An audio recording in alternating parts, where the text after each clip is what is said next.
স্বাধীনতা দিবসে সবার ভিডিও দেখছিলাম, আমি মনে মনে ভাবছিলাম যে দিলীপ বাবুর ভিডিওটা এখনো কেন আমার কাছে আসছে না। দিলীপ বাবু কি অ্যাক্টিভিটি দেখালো সেটা তো দেখতে হবে, কারণ ইনি হচ্ছেন আমাদের এই রাজ্য সরকারের এন্টারটেনমেন্ট। তো ইনি আমাদের খুব হাসায়। তো তা বলতে বলতে ভাবতে ভাবতে এই ভিডিওটা আমার সামনে চলে এলো। কিন্তু দিলীপ বাবু সবই ঠিক আছে, আপনি মর্নিং ওয়াক করতে করতে গিয়ে পতাকা তুলে চলে এলেন।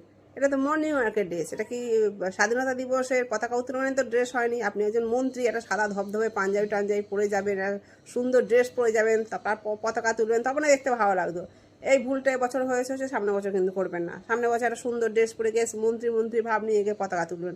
এটা মর্নিং ওয়াক করতে গেছিলেন ভোরবেলায়, হয়তো যে দেখলেন কোথায় পতাকা তুলছে সেখানে গিয়ে জয়েন হয়ে গেলেন, এটা ঠিক না। সব কিছুর তো একটা ড্রেস আছে, তাই না? একটা সব কিছু মেনটেন করতে হয় সব কিছু। আপনি এখন ভুলে গেলে চলবেন যে আপনি এই সরকারের একজন মন্ত্রী?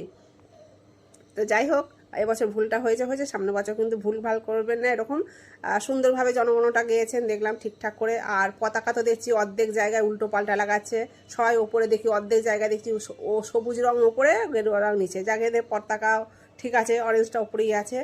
জনগণটাও ঠিকঠাক করে গিয়েছেন, সবই ঠিক ছিল, শুধু ড্রেসটা আপনার সঙ্গে ঠিক অ্যাডজাস্ট মানাচ্ছে না। যাই হোক, এবছর ভুল হয়েছে হয়েছে, সামনে বছর কিন্তু এরকম ভুল করবেন না। মর্নিং ওয়াকে ড্রেস পরে গিয়ে পতাকা তুলবেন না, ঠিক আছে?